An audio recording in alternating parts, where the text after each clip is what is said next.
Сәлем достар, бүгінгі видеода көп кәсіпкерлердің мәселесін шешетін әдемі бір ресурсты қарастыратын боламыз. Бұл ресурс көп кәсіпкерлердің ойында жүрген, мүмкін кейбіреуінің арманы деп айтуға болатын шығар, соны жүзеге асыруға мүмкіндік береді. Бізде көп, әсіресе шағын бизнес саласындағы көп адамдар көбінесе өздерінің сайты болғанын қалайды. Яғни адамдар кіріп, сол сайттан ол кісінің тауарын не қызметін бір жерден тапса екен деп ойлайды. Бірақ өздері ол сайтты жасай алмайды. Себебі біріншіден ол кісіде біліктілік жоқ, ол программист емес ол кісі, яғни код жаза алмайды. Екінші момент бар, ол қаржы мәселесі. Сайтты жасату үшін сіздің белгілі бір дәрежеде қаржыңыз болу керек. Мысалы 70 мыңнан ары қарай сізге сайт жасайды. Ол жерде сайт жасатқаннан кейін тағы екінші мәселелер туындайды. Ол оның техникалық қолдауы бар және домен хостингтің қызметтерін қоспағанда. Яғни сіз сайтты жасатып болғаннан кейін әр ай бойы техникалық қолдауға да бір 20-30 мың теңге қосымша шығарып отыруыңыз керек болады. Ол көп адамдарға стресс, сондықтан да көп кісілер бізде ондай нәрсені жасатқызбайды да, тек қана мынау әлеуметтік желілерде өздерінің парақшаларын жүргізіп отыруға мәжбүр болады. Сол мәселені шешетін бір бетті, бір экранды жылдам жасалатын бүгін сайтты, сондай сервисті мен сіздерге бүгін көрсетемін. Ол сайт жебе деп аталады. Бұл жер өте қарапайым, бір экранды сайт, барлық ақпараттарыңыз осы жерде орналасатын болады. Мысалы, мына жерде менде өзімнің ұсынатын қызметім орналасқан. Тақырыбыңызды жазасыз, заголовок. Тақырыпшаңызды жазасыз, подзаголовок. Дескрипторларыңызды жазуыңызға болады, яғни анықтама қосымша айтылатын, яғни кісінің қызметіңізді ашатын, не үшін адам сізден мысалы осыны сатып алу керек деген жауап береді. Одан кейін негізгі баннеріңізді қоясыз, немесе сурет қоюға болады. Одан кейін мына бір кнопка болады, арнайы бұл батырманы басса, адамдар сізге тапсырыс бере алады. Кнопканы басады, кнопканы басқан кезде сіздің тіркелген номеріңізге адамдар өздерінің номерін жіберу арқылы тапсырыс қалдыра алады. Ол тапсырыс сізге телефоныңызға SMS арқылы келеді. Яғни осындай кісіден осындай тапсырыс келіп түсті деген. Ол қалай жүзеге асады? Мына номер шығып тұрады, осы номерге хабарласуына болады, клиентіңіз бірден тапсырыс қалдырмайды. Болмаса, мына жерге номерін қалдырылады. Мысалы, мына номерді мен қалдыратын болсам, менің номерім клиент ретінде мен тапсырыс беру деген батырманы басам, болды. Сатушыға тапсырыс кетті. Ол кісі кейін маған мысалы хабарласады, клиентім деген. Одан кейін видео қоюыңызға болады, яғни тауарыңызды не қызметіңізді нақты түсіндіретін, аша түсетін. Одан кейін өзіңіздің реквизиттеріңізді орналастыруыңызға болады. Өте қарапайым сайт, бір бетті сайт, жинақы, мынау десктоп варианты нұсқасы, ұялы нұсқасы да бар. Мысалы, ұялы нұсқадан адам кіретін болса, мынандай жинақы осындай түрде көрінетін болады. Планшеттерден кіруіне болады, мысалы болмаса, мына десктоп вариантында, яғни компьютерден кірсе, мынандай түрде ашылады. Енді қалай жасаймыз? Ол үшін мына мекен-жайға келіп түсеміз, gbkassoda.com деген.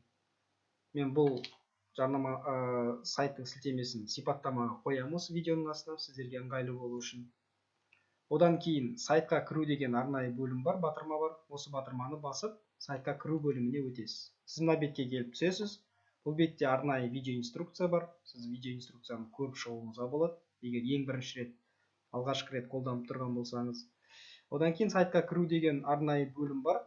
Егер ең алғашқы рет тіркеліп тұрған болсаңыз, мына жерге нөміріңізді жазсаңыз, сізге автомат түрде телефоныңызға SMS код келеді. Сол SMS кодты пароль деген жолаққа жазасыз. Мен енді бұрыннан тіркеліп кодым бар болғандықтан мен өз кодымды жазамын және кіру батырмасын басамын. Мен қазір өзімнің кабинетімдемін. Бұл кабинетте менің сайттарым орналасады. Барлық сайттарым орналасады. Мына видео инструкцияны тағы да көріп шығуыңызға болады. Сайттарым дегенде сіздің сайттарыңыз орналасады. Тапсырыстарым деген бөлімде сізге келіп түскен тапсырыстар, мысалы жаңа жіберген тапсырысымыз мына жерде орналасып тұр, сіз көріп тұрғандай. яғни SMS арқылы келеді бұл тапсырыстарыңыз. Немесе кабинетіңізге кіріп өзіңіз де қарап алуыңызға болады. Одан кейін төлем жасау деген бөлім бар арнайы. Яғни сайтты қолдану ақылы 30 күнге 2000 теңге төлейсіз. Болды. Ары қарай сайттар қолдана беруіңізге болады 30 күн бойы. Мына бөлімдер тек қана администраторларға көрінеді, сіздерде көрінбейді. Мысалы, қолданушыларды көруге болады. Бізде қаншама қолданушыларымыз бар ма? Оның барлығы біздің JB сайтының қолданушылары. Мыңға жуық қолданушымыз бар. Сізде соның қатарына, осы кісілердің қатарына қосыла аласыз. Одан кейін тілін өзгерте аласыз сайттың. Мысалы, орыс тілін өзгерте аласыз. Егер қазақшаны алсаңыз, қазақшада қала беруіңізге болады. Сайттарым деген бөлімде сіз жаңадан сайт қоса аласыз. Болмасақ, бар сайтыңыздың статистикалық мәліметтерін көре аласыз. Сайтыңыздың атауы, бассаңыз жаңа сайтқа кіресіз. Жаңа мен қайтадан өз сайтыма қайтып келдім. Таргетинг сілтеме деген, мына сілтемені сіз адамдарға таргетинг жарнаманы, контекст жарнаманы жіберген кезде осы сілтемені қолдануыңызға болады. Статистикалық мәліметтерден бетке қанша адам кіргенін, яғни менің мысалы мына сайтыма қанша адам кіргенін көрсетіп тұр ма? Осы уақытқа дейін 475 адам кірген.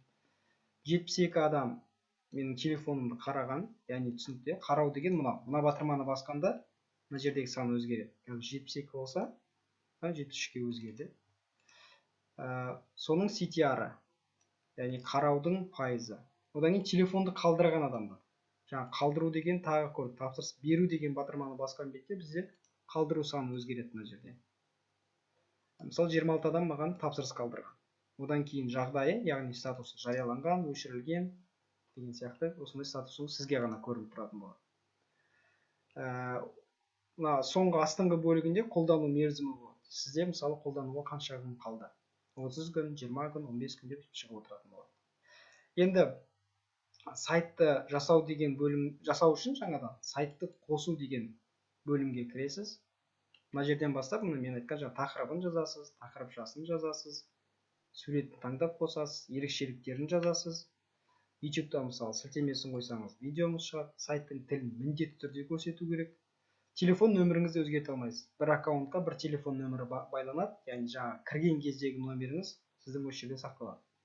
Одан кейін компанияңыздың реквизиттарын толтыруыңызға болады, және сақтау және жариялау дегенді басқан бетте сайтыңыз дайын.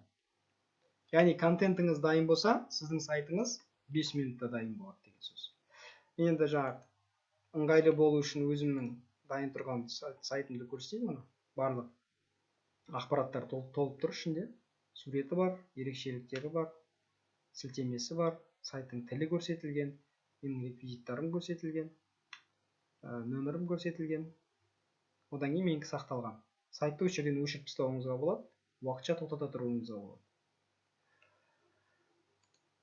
Осылай достар, өте қарапайым бір беттік сайтыңызды жылдам 5 минутта жасап алып, интернет желісіне жариялап, таргетинг, контекст жарнамаларды қосып, өзіңіздің тауарыңыз не қызметіңізді клиенттеріңізге жеңіл түрде көрсетуге мүмкіндігіңіз бар. Тапсырыстарыңыздың бәрі бір жерде ыңғайлы жиналады. Сайтты қолданудың алғашқы 6 күні тегін, яғни сынақ мерзімі беріледі, 6 күн бойы тегін кіріп қолданып көруіңізге болады. Егер де қандай да бір сұрақтарыңыз болса, маған тікелей жазыңыздар. Сайт туралы болсын, жаңа таргетингке қоятын кезде сұрақтар туындаса жазыңыздар, мен сіздерге көмектесем, білгеніммен бөлсем. Қарапайым қысқаша осы.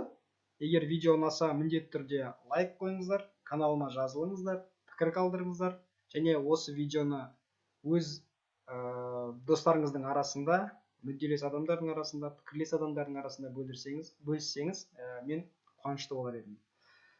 Келесі видеоларда кездескенше, бүгінгі видео пайдалы болды деген ойдамын. Осы 10 минуттың ішінде сізге пайдалы дүние бердім деп ойлаймын. Егер сізге осы видеода пайдалы ақпарат берілсе, онда осы видеомен бөлісуіңізді сұраймын. Тек қана бөліссеңіз болды. Мен сізге тегін контент беріп жатырмын, сіз маған тек қана бөлісіп, лайк қойып қуанта аласыз. Рахмет, бүгінгі видеоға қатысқандарыңызға, көргеніңізге рахмет. Келесі видеолар сериясына жолыққанша сау болыңыздар.